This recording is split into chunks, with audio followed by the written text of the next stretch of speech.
like, share, subscribe. Hey y'all, welcome back. Today's homework is all about graphing linear equations. So we started off by just being able to correctly identify what the coordinates are for each of these points, and then we will go through and actually plot some points. So let's just run through these. So A, the way that you're going to name these points is you're going to try to find where the point is. So A is right here, and you will count how many units the point is horizontally and vertically. You'll put that horizontal count first, the x, and then we'll write down the vertical count second. That'd be the y. So for this first one, A, since we're going over 2 up 3, then the coordinate's going to be 2, 3. Now, as far as which quadrant these are in, the quadrants are named a little kind of weirdly, but there is actually a reason for this.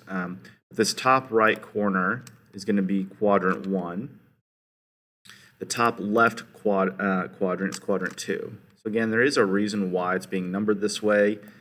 Something you might look into once you get to pre-calculus and you start talking about angles and standard position. I'm not going to get into any of that today, but just know that this is quadrant 1, quadrant 2. Down here is quadrant 3. And then quadrant 4 is over here in the bottom right. So A is in quadrant 1.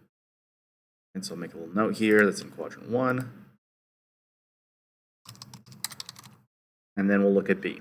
So B is over here to the left. So we're going to count, and these are going to be negative. The left is the negative direction on the x-axis. So negative 1, 2, 3, 4, 5. And then up 2 is going to put us at negative 5, comma 2. This is in quadrant 2, so we'll write that down as well. And then, yeah, let's take a look at the next one. So C is actually not in either quadrant. It's in between the quadrants. So what we'll say is that it's on the y-axis, the vertical axis. So C is at 0 since you're not going left or right, and then down 2. So it's going to be 0, negative 2.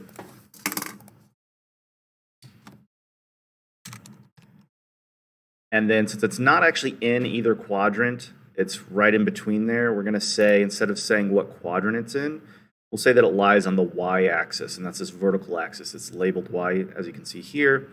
And then, the x is right here. That's going to be the horizontal axis. So instead of saying quadrant, which quadrant we're in, we'll just say that it's on the y-axis. D, down here in the third quadrant. And we can see we're going left 4. That's going to be negative 4, comma, negative 3. Negative 4, negative 3. And that's in quadrant 3. E is down here in quadrant 4, and that's going to be 3, comma, negative 4. 3, negative 4. You can't really see the graph anymore, but hopefully you've got your paper. You can follow along. And yeah, that's going to be in quadrant 4. F, let's take a look back up here. F is on the x-axis, so that's going to be 4, comma 0. And just like what we did with C, we'll just name the axis rather than saying what quadrant it's in because, well, it's not actually in a quadrant. It's on the edge in between the quadrants. So yeah, 4, comma 0, and that's going to be on the x-axis.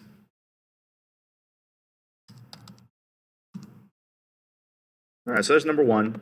Look at number 2 here. So instead of naming the points, giving their coordinates, here on number 2, I'm giving you the coordinates, and you have to plot the points. So we're actually going to do some plotting here. So let me get a nice little circle here. Okay, so 3, comma 5 means we go 3 to the right, 5 up, so that's going to be right about here. That's 3, comma 5.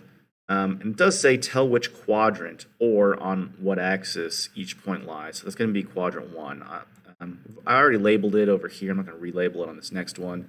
Just know it goes 1, 2, 3, 4. And I'll just abbreviate this. We'll say that A is in quadrant 1. B is -2, -6. So negative 2 is going to be 2 to the left, negative 6 is going to be 6 down, and that's going to be right here. I think what might be a better idea here is to actually label these, right? That way, once we start getting more than a couple points on here, we want to be clear about which one is which. So this one's A. I'll start doing this as we go now. This one's B. And oops. So B is in quadrant 1, 2, 3. So quadrant 3.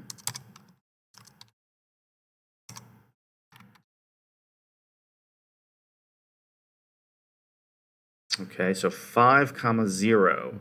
That's going to be 5 to the right and 0 up or down. So that's actually going to be on the x-axis right here. There's C. So it's on the x-axis, so we're not really going to say that it's on a quadrant. We're just going to say that it's on the x-axis. D is 1, negative 6. So 1, negative 6 is going to be down here. D. That's going to be quadrant 4.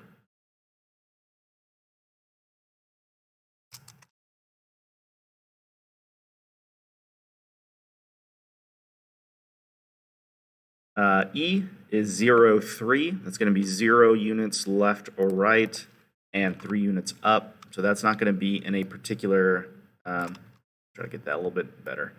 It's not going to be in a quadrant, but rather on the axis.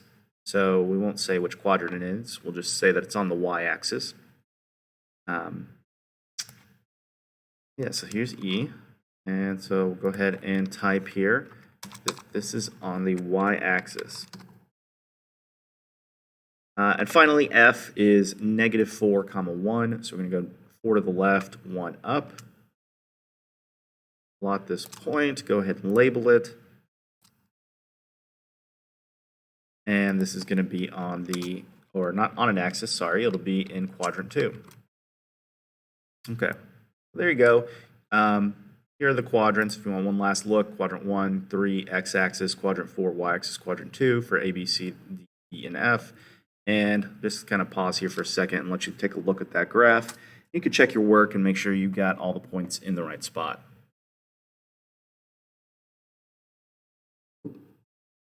Okay, let's take a look down here. Number 3 and number 4, very similar problems. A says if A4 is a point on the graph of this equation, what is A?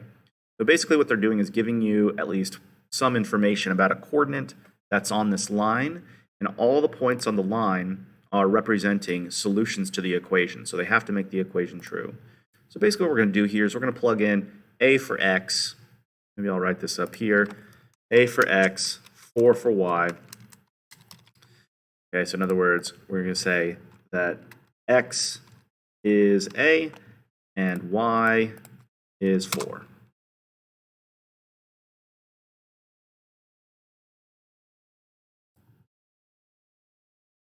A little cheat sheet here. Okay, so let's go ahead and actually plug those numbers in. So y is 4. So instead of, I've got y equals 4x minus 3, I'm going to substitute in 4 for y and a for x, and then I'm just going to go through my solving process. So I'll start by adding 3 to both sides. Okay, 4 plus 3 is going to be 7. We have 7 plus equals 4a. And then we want to divide both sides by 4. 7's not divisible by 4, so it's just going to be 7/4. So we'll just leave it as a fraction. You don't even have to worry about converting it to a decimal or anything. But there's our a value, 7/4. So that means that 7/4, 4 is on this line if you were to graph this line. Number 4 is a very similar question, except this time they're giving you the x value and not the y value. So we'll plug in -2 for x and b for y. So I'm going to set this up just like right over here. Okay. Let's see, let's fix these so they have their correct numbers here.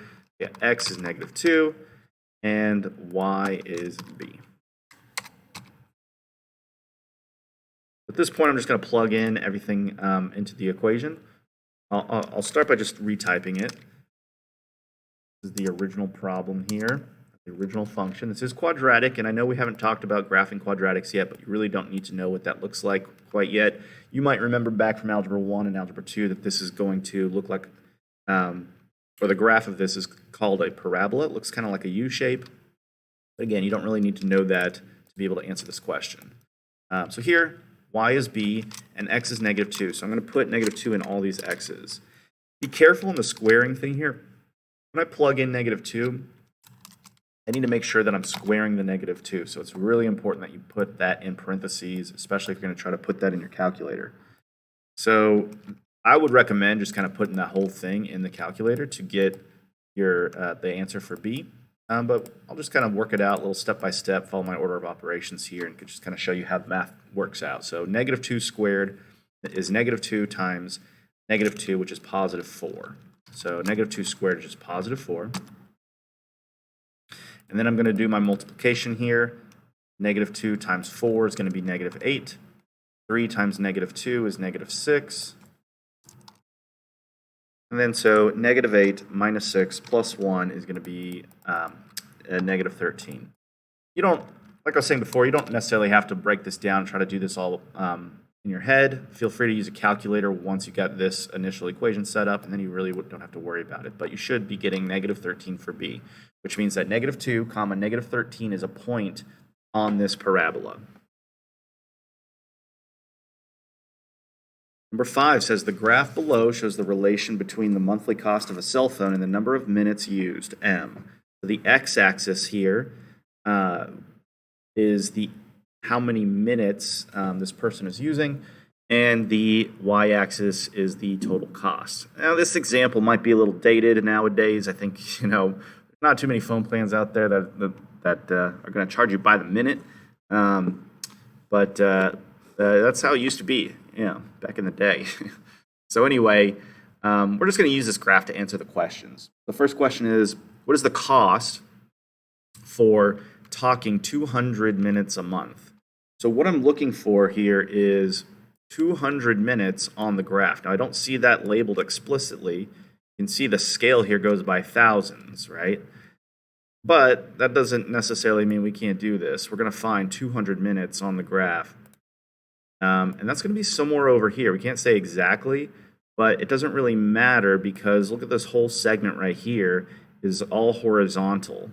So all the points that are along this segment until we get to 2,000 are going to be 100. And you can see that, this is labeled as 0, 100, 2,000, 100. So I think it's safe to assume, based on the way that this looks, that this is just horizontal and all the y values here will be 100. So the coordinate that we're actually using, that we're actually going to have here is going to be 200, which is the minutes per month, comma, 100, which is the cost per month. That is wild, $100 per month for only 200 minutes. Could you imagine? Okay, so anyway, so the cost here, we haven't really answered the question here. The cost is going to be that $100. So I'll just go ahead and write this in plain text. The cost for talking 200 minutes is $100.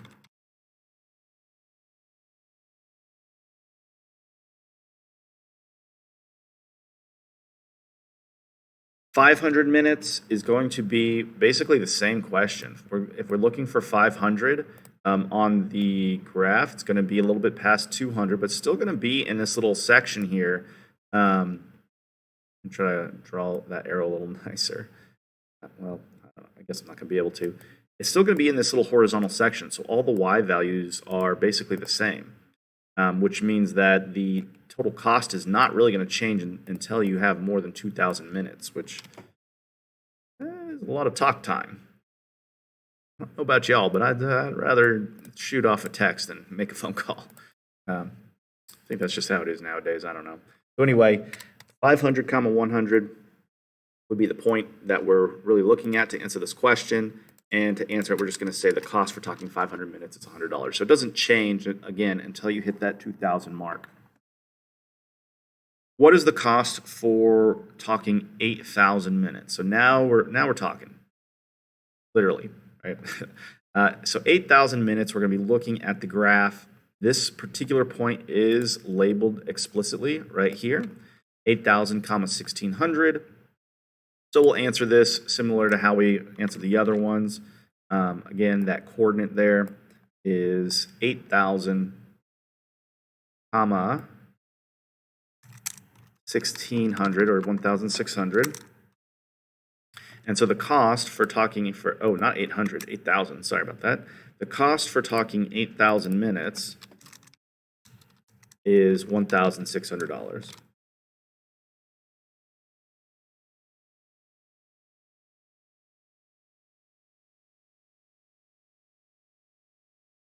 Part C says identify and interpret the y-intercept. So the y-intercept is going to be the value of the function when x is 0. That's going to be where we're crossing the y-axis here. And you can see that's going to happen right here. This let me just see if I can just grab this point right here. Specifically, this little guy right here. That's the point in question. That is the y-intercept. So it's first asking like what is the y-intercept, and then we can interpret it. We're basically going to make a statement like what we made before. So the y-intercept here, maybe I'll just type the whole answer out here. It might be easier than try to do it separately. The y-intercept is going to be 0, 100, which represents, or maybe I'll say this as a separate statement. This point represents the initial cost for the phone plan. Now you don't have to like write this exactly how the wording can vary a little bit here. Really the point you're trying to get across is that even if you don't talk for any minutes, you're still paying $100 up front. So you get basically $100 cost just to get the plan going. That is not going to go up until 2,000 minutes. So let's see, this point represents the initial cost, and I'll just say $100 for the phone plan.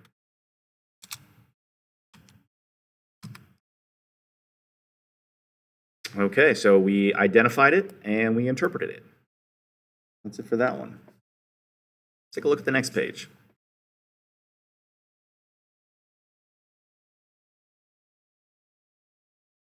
This section is having you graph the linear equations by finding the intercepts. So we talked about how to find these intercepts.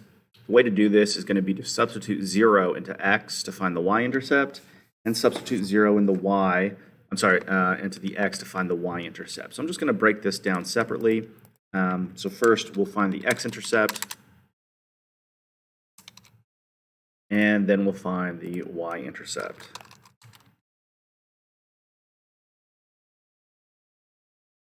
All right, so to find the x-intercept is the point where the line crosses this horizontal or x-axis. And all of the points that are along this axis have the same y-coordinate, which is 0. Okay, so the strategy here is to plug in 0 for the y variable and solve for x. So the setup here is 3x plus 0 equals 6. So this is just a real simple one-step equation here. 3x equals 6 because adding 0 doesn't actually change anything. So we divide both sides by 3 and get x equals 2. The x-intercept is going to be 2, 0. And I'll wait until we have both of them to plot them down on here. The y-intercept we will find very similarly, except instead of setting the y equal to 0, we're going to set the x equal to 0, because if you look at the y-axis, which is where you'll find the y-intercept, all of the points on this axis have the same x value, which is 0. So we're going to substitute 0 in for x and solve for y.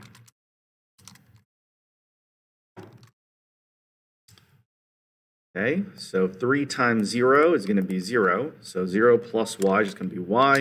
I'll just write this as two separate steps. So we get y equals 16. Wait a minute, not 16. Where'd that 1 come from? Let's delete that. That should be a 6. My bad. Y equals 6. I was a little, had to stop for a second because I started thinking 16, we're not going to be able to fit that on there. And then that's when I realized, oh, wait, that's just a little typo there. So 0, 6, this one will fit on there, thankfully. So now we have our x and y intercepts, so we can go ahead and plot those and play a little connect the dots here to get our line. So 2, 0 is right here on the x-axis. That's the x-intercept. And then the y-intercept is 0, 6. So if we're going to draw a line through those points, notice it goes down 6 over 2, which will reduce to like 3 over 1. So, just as you're drawing it, make sure you're trying to stay consistent with the slope. Oops. It doesn't have to be perfect, but definitely make sure that it goes through those 2 points. I'm struggling here. Here, that's good enough. Here's our line. And now it's all graphed. So that's what that number 6 looks like. Number 7 will be worked very similarly. In fact, what I'm going to do here, just to save a little bit of time, is just copy and paste my work here because the setup is the same. Okay, now I'm going to change all the numbers here, obviously, because we have a different equation. But I still need to find the x and y intercept. I don't know what these are yet. Just delete these, and I'm really just kind of getting myself set up here to solve this.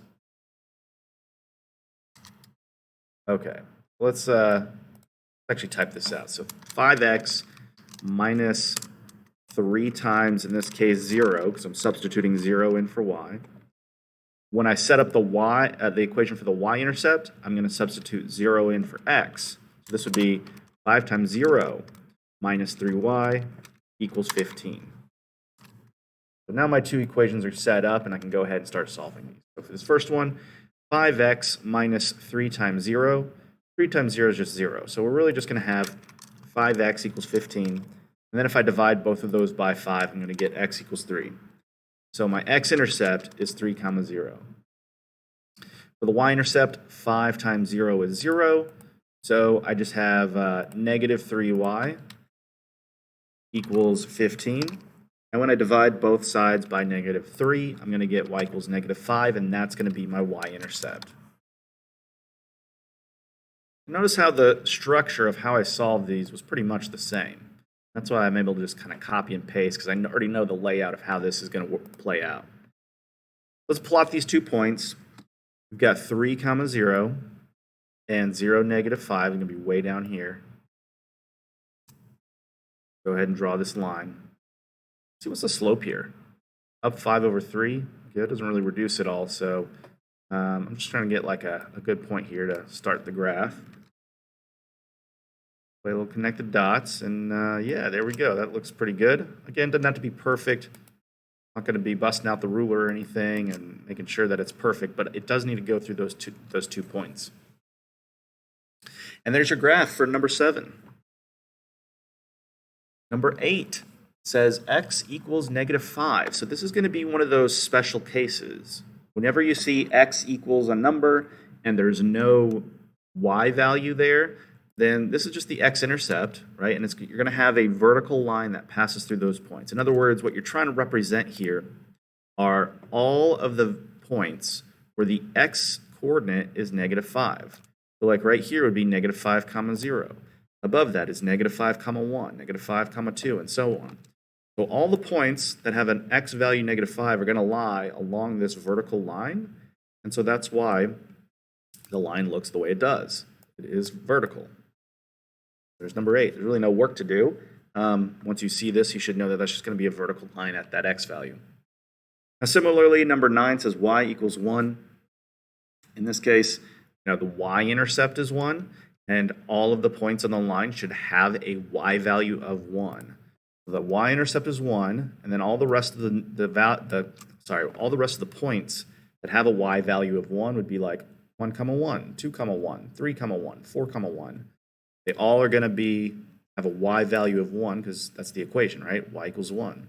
And so if you ever see y equals a number, just know that that is going to be the line, or the graph is going to be a horizontal line that passes through that y-intercept.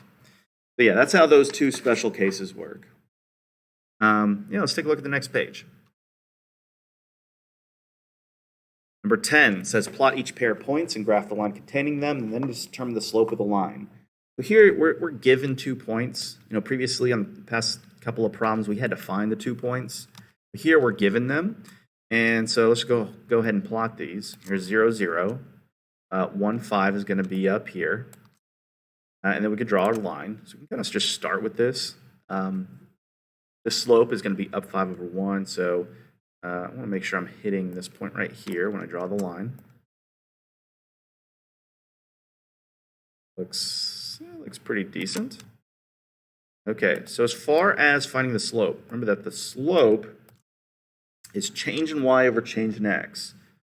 Okay, we talked about that previously. So the way that I'm going to find the slope is I'm going to find my change in y and change of x. So my change in y, I'm asking myself, how do I get from 0 to 5? That is my delta y. See, do I have a delta symbol here? Yes, I do. Great. My delta y, or my change in y, is going to be plus 5. Because from the first y value to the second y value, I'm adding 5.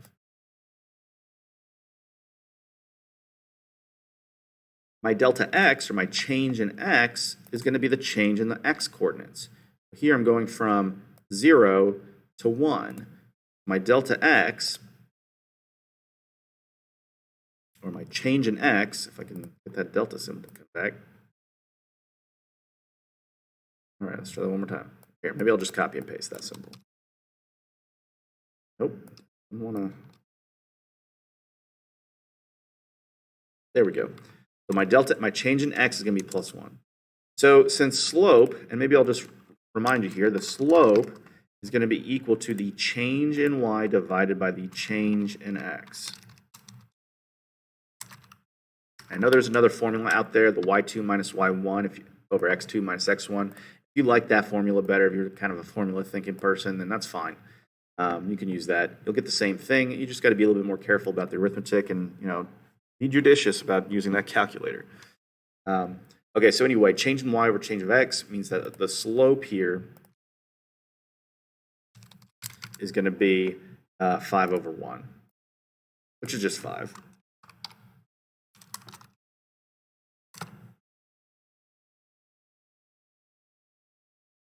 Okay, so let's just go back to the directions, make sure we got everything, plot each pair of points and graph the line, then determine the slope of the line. So we graphed the line, we plotted the points, got the slope. I think we're good to go there.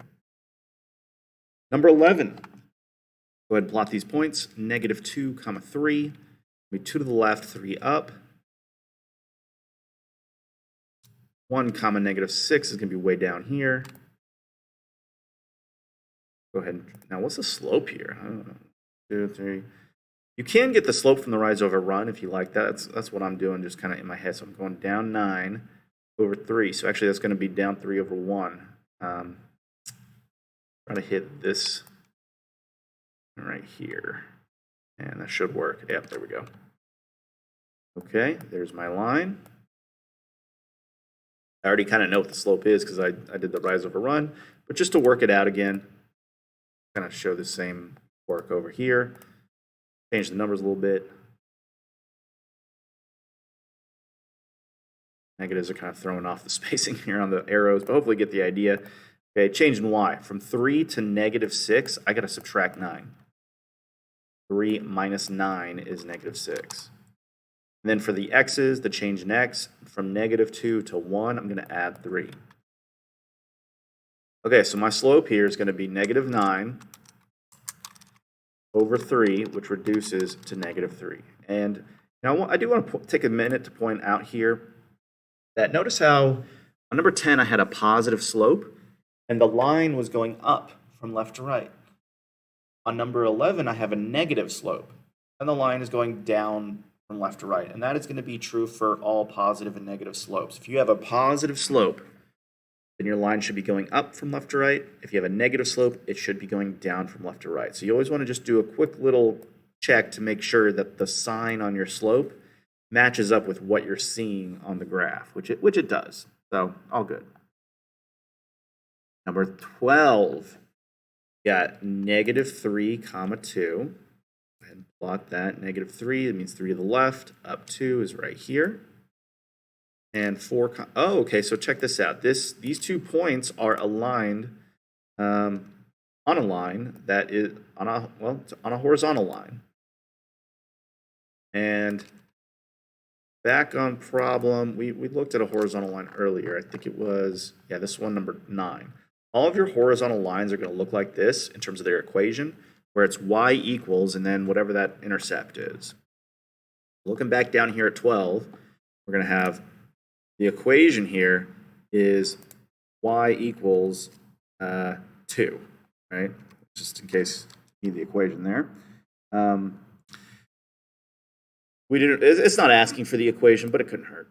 And so the slope of all horizontal lines is going to be 0, and you can verify that by doing what we did above, the delta y over delta x. Your change in y here is 0, so 0 divided by anything is 0. So we could just go ahead and say that the slope is 0.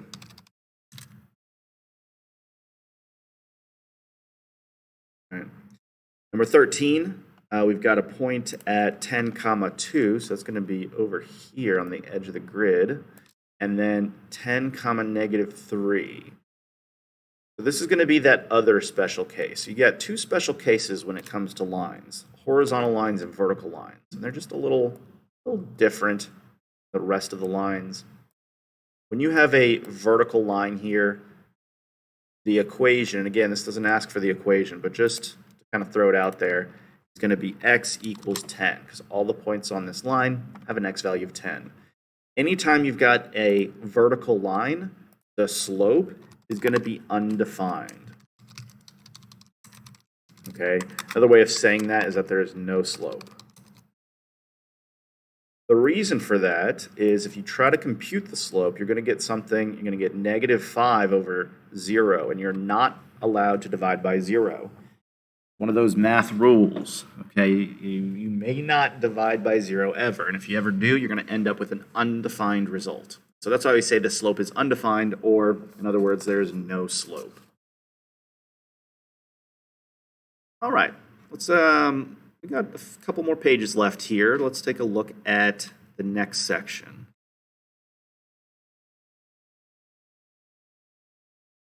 Okay, so here it's saying find the equation of the line and write the equation slope-intercept form. So, we can get away with just finding the slope if we know the y-intercept, but unfortunately in both of these examples, we do not know the y-intercept. So, and we don't, there's a couple different ways how you could find it, but I think the easiest way here, easiest thing to do is going to be to put this into point-slope form first. Let me just spell that out. What is point-slope form? Point-slope form is a little bit different than slope-intercept form in that you do not need the y-intercept to be able to use it. You just need any point on the line. And that point is going to be that x1 comma y1 that we see here. So y minus y sub 1, let's see if we can do that. Yep, very good. Equals m times x minus x sub 1. Make that a little subscript too. So the x1, y1 is just any point on the line, and for these problems, you're given 2 different points. So you can pick either one. So here, like on number 14, I could pick the -4, 1. You could also pick 5, -3. It doesn't matter. You could do either one. Okay, but before we plug that into our x1, y1, let's find the slope. Okay, so the slope is going to be my change in y over change in x, and I can see that visually. I don't necessarily need to do a formula or anything. It's going to be my rise over run. In other words, how do I get from 1 to -3, and then how do I get from -4 to 5? So the slope, the change in y, is going to be, since I'm going from 1 to -3, that's down 4, so -4 over, let's throw that negative at least right now up here, and then my change in x, or change in my horizontal value from -4 to 5 is going to be a +9. So overall, my slope here, since I've got a negative divided by a positive, is going to be -4/9. So that's going to be my m value. In fact, let me just kind of add that to this. The slope is m. Okay, so we got my slope. Now I just need to pick which point I'm going to use for point slope form here. Like I said, it doesn't really matter. If you happen to have a point that doesn't have any negatives, maybe, I would pick that one over one that does have negatives, so that way you don't have to worry about, the double negative issue. It's not that big a deal, but, here we don't really have, one point's not going to be easier than the other one, I guess is what I'm trying to say, number 14. So my x1, y1, I'm going to use, let's say, negative 4, 1. But again, you should get the same answer if you use the other point. So I've got my slope, right? I've got my x1, y1. Now I'm ready to start throwing things into the formula here. Okay, so let's write this separately. My x1, y1's negative 4, 1. So we put negative 4 here and 1 here. Notice how I have minus a negative. The opposite of the opposite is just the original thing here. So these two negatives essentially just cancel each other out. We're going to change this to plus. The slope is going to be negative 4 ninths. Now that's not going to work out very nicely because of the fraction, but don't be too scared off. Just, you get to use a calculator, so make sure you're using that. I need to get this into slope-intercept form, which is y equals mx plus b. So what I really need to do here is it's going to take 2 steps, but I'm going to first distribute the negative 4 ninths here. I'm going to multiply that in, and then after that I'll add 1, but I'll do that on a separate step here. Yeah, negative 4 ninths. Oh, just switched over to blue somehow. Let's bring that back to red. Negative 4 ninths times x is just going to be negative 4 ninths x, and then negative 4 ninths times 4, again, you feel free to use a calculator here, but that's going to be negative 16 ninths. And 4 times 4 is 16. We don't need this parenthesis anymore. Okay, so I did the distributive property, and now I'm going to add 1 to both sides to finish this off. Now, again, use a calculator here. I know I keep saying that over and over again, but especially when you're dealing with negatives and fractions, it's just best to let the calculator do the calculating. You focus on the algebra. So what I really have is negative 16 ninths plus 1. So negative 16 ninths plus 1 is going to be negative 7 ninths. And now we've got our equation. We got our equation in slope-intercept form, that y equals mx plus b form. There we go. So there's number 14. Okay, number 15 is going to be worked exactly the same way. We'll see if maybe we'll get a little luckier here and not have to deal with so many fractions. But just because it is basically the same process, this is another time where I'm just going to copy and paste my work and just fix the numbers up.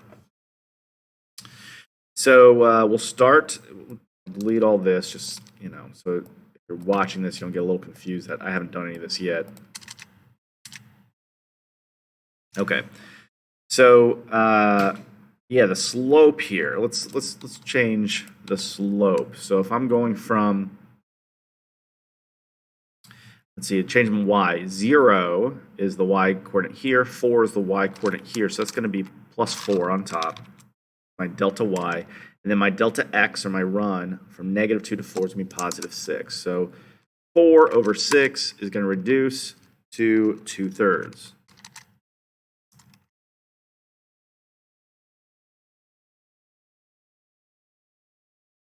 Now I get to pick either point. I said that if you have a choice of doing like all positives versus throwing in the negatives, I would go with the positives. If you use this one over here, you're actually going to save a step because you'll have a -0 that you won't have to move over. I don't know that one or the other here is really going to be significantly more challenging than the other. I'm going to go with the 4, 4, just to kind of stick with what I said initially. So y minus 4 equals 2/3 times x minus 4. And we are going to distribute. Let me move this over so the distribution looks like it makes sense. We're going to distribute that 2/3. We should have y minus 4 equals, and then 2/3 times x is just going to be 2/3 x. and then 2/3 times -4 is going to be -8/3. The last step here is going to be to add 4 to both sides.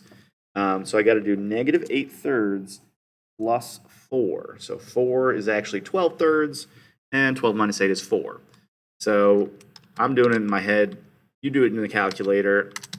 You just want to make sure you don't make any mistakes. It's going to be 4/3. Okay, so now we've got it in slope-intercept form, and that's it for number 15. So we kind of dealing with a lot of fractions here. Yeah, I'm going to throw a line here just to kind of break this up a little bit. If you're trying to read both of these, it could be kind of a lot to take in. All right, do we have some more of these? Let's see. Okay, so we're coming back to these special cases again. So with number 16, these actually, these special cases should go a lot faster. Number 16, the slope here is 0. So yeah, you're just gonna have 0 slope. Maybe we'll make a note of that. Slope is 0, and I'm passing through the point 1,3. You really don't need to go through this whole process. You don't need to use point slope form on this. Just remember that all horizontal lines are going to look like this: y equals, and then whatever the y-intercept here, which is 3. Just briefly, I'll show you why that's happening. If the slope is 0, you have 0x plus 3, but 0 times x is just 0 anyway, and 0 plus 3 is 3. So this really just simplifies to be y equals 3. And when you have a vertical line, that's going to be x equals, and then that x-intercept, which in this case is 2. So here we don't even have a slope. You can't really write this in slope-intercept form. Maybe I'll make a note of that. This line cannot be written in slope-intercept form, and that's because there's no slope. Or you could say because the slope is undefined. Okay, but we can write the equation for the line. It's just x equals 2. Number 18 says write an equation of a line that has a slope that's -3 and contains the point -1, 1 in slope-intercept form. So here, this is like what we did back here in 1415. It's the same kind of process. So let me just at least copy one of these to have sort of a template I could use here. Go back down here. Here they're giving us the slope and the point. So yeah, I think the move here is going to be just oops. Grab this. There we go. Just kind of shift this over, and I think we'll try to make this fit. Anyway, we have the slope here is just 3. We don't have to calculate that out. It's just given. And then the x1, y1 here, again, is just given as -1, 1. So we're going to start with this equation. Maybe just to save some space, I'm not even going to write this. We've already written it a couple times on here, so we probably don't need that template, that generic form of the equation even in there. So yeah, so my x1, y1 is -1, 1. Let's start changing this stuff before it gets confusing. I'll get rid of all this. So yeah, the y1 here is going to be 1. So y minus 1 equals, the slope here is not 4/9, it's 3. And there should be x plus 1.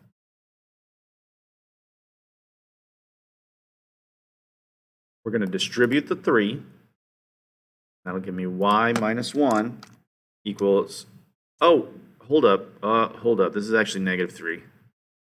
Mistyped that, misread it. Let me go back and throw in a negative here. That was a close one.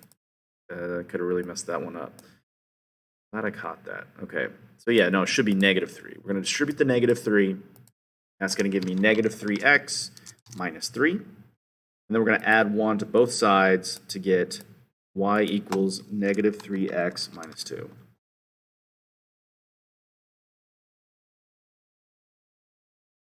Number 19, very similar problem. In fact, we're going to work it out exactly the same way. So here's another case, a little copy paste. Goes a long way here. The slope is 1/2. And the coordinate that we're going to use, the point on the line that we're going to plug into that point slope form, is 2, 1. So we get y minus 1 again equals 1/2 times x, and this should be minus 2. Wait a minute. Oh, yeah, no, that's good. That's good.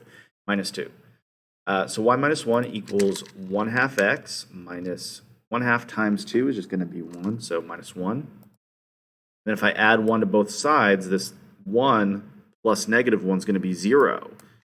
So this is just going to be 1 half x plus 0. You don't have to write the plus 0. You can just leave it off. You know, adding 0 doesn't really change anything, so there's really no reason to include that. And yeah, now we're in slope-intercept form here. Y equals mx plus b. You don't see the plus b because it's 0, but that is still slope-intercept form. Okay, this will have been a long homework now. Number 20, write the equation line that passes through the points in slope-intercept form. So here we're going to do exactly what we did before. However, we're not given the slope explicitly. We do need to calculate the slope. But once we get that slope, we will work it out exactly the same way. Right, let's just save a little bit of time on the work here. Okay, so we actually need to calculate the slope. So we'll come back to that. Let me just kind of clean this up, delete everything that we don't know yet, just so it's not too super confusing here. Delete this. We'll just say M here, and just going to basically like close, you know, get rid of all this stuff, and then we'll throw it back all in there once we know what it is. Okay, so the slope here is not 1 half. Okay. What we need to do is find the change in y and change in x. The change in y here from 2 to 7 is going to be plus 5. And so I'll put a little plus 5 here. And then my change in x from 3 to 4 is going to be plus 1. So we got plus 5 over plus 1. 5 over 1 equals 5. So my slope here is 5. Finally, a non-fractional slope. Okay, and then the point they give us, they actually give us 2 points. You can actually use either one. Once you simplify, you will get the same answer. So, and both of these are just straight up positives, so it doesn't really matter which one you pick. I'm going to just go with 3, 2 because the numbers are a little bit smaller. So yeah, y minus y1, that's going to be 2. So y minus 2 equals 5 times x minus 3. Go. Then we're going to distribute the 5. Now we have y minus 2 equals 5x minus 15. And then if I add 2 to both sides, I'll get my final equation here, which is 5x, see, negative 15 plus 2 is going to be negative 13, so minus 13. Now, if you had chosen 4, 7, and you put 4 here and 7 here and distributed and then added 7, you're still going to get 5x minus 13. So don't worry if you pick the other one, totally fine. As long as you do the arithmetic correct, you should get the same answer. Number 21. Okay, we were doing a bunch of these in a row. Now it's getting really repetitive. I'm kind of getting bored of these. Okay. So yeah, let's go ahead and just copy paste this. Here we go. So the slope here, my change in y from 1 to negative 2 is going to be negative 3. Right? Because if I subtract 3 from 1, I do get negative 2. Right? Okay, and then to get from negative 2 to 5, I need to add 7. So I get negative 3 over positive 7. So we do get a nasty little fraction here. We get negative 3/7. As far as which point to pick, I don't really see a difference. Each one has one positive, one negative, so I'm going to go with the one with the smaller numbers here, the negative 2, 1. So here I've got y minus 1 equals negative 3/7 over x plus 2. Could be like minus a negative 2, which changes to plus. Let's just bring this down and go. And actually, just to, it'd be kind of confused if you just like jump straight to here and you're saying, oh, where'd the 5 come from? Well, this is all stuff from the last problem. Let's delete all that. Okay, so we got y minus 1 equals negative 3/7. Once we distribute that negative 3/7 to the x, we get negative 3/7 x. Then we also got to distribute it to the 2. 3 times 2 is 6, so this is going to be minus 6/7. And finally, we're going to add 1 to both sides. So negative 6/7 plus 7/7 should just be 1/7. So this is negative 3/7 x plus 1/7. Again, use your calculator to do 1 plus negative 6/7. There's not really any reason to not do that unless you just want to challenge yourself. But you're just going to make more work than you really need to do here. So there's our equation in slope-intercept form. Okay, geez, more equation writing here. Okay, so let's see here. So we're going to write the equation of the line that passes through these 2 points, and what I'm noticing here is that my change in x is 0. Okay, so when I go to calculate my slope, I did over here, turns out that my slope here is going to be from negative 3 to 5 is plus 8. That's my change in y. But my change in x from negative 1 to negative 1 is just 0. We can't do that. Okay, you cannot divide by 0. That's illegal. The math police are going to come after you if you try to do that. So we're going to just say that this slope is undefined. Okay, this is going to be a case where, like, I'll just do a real rough sketch here. But if these 2 points both have negative 1, it's like negative 1, negative 3, and then negative 1, 5, this is going to be, the graph of this is going to be a vertical line. We've talked about this multiple times already in this homework, what to expect when you get a vertical line. It's going to be x equals a certain number, and that number is going to be negative 1, because all the points need to have the same x value. Number 23, I'm guessing this is going to be another special case here. Our change in y here is 0, and our change in x is 4. So we do get a slope, it's just that it's going to end up being 0. Because we have 0 from negative 4 to negative 4 over 4, which is just 0.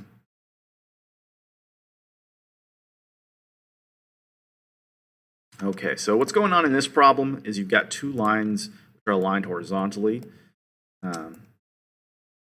2 points that are aligned horizontally. I misspoke there. So negative 3, negative 4, somewhere down here. 1, negative 4, somewhere over here. So we're going to just to give you an idea of what the graph's going to look like. It's going to be some kind of horizontal line. And just like we've talked about before in these special cases, anytime you get a horizontal line, it's just going to be y equals, and then whatever number has to stay consistent for all the y coordinates. In this case, it's negative 4. Whew, all right. Well, this homework was a little long. I'm not going to lie to you. But we got through it all, and that's the end of number 23, and that's the end of the homework. So, yeah, I just want to say, hey, thanks for watching if you made it this far, and y'all have a great day.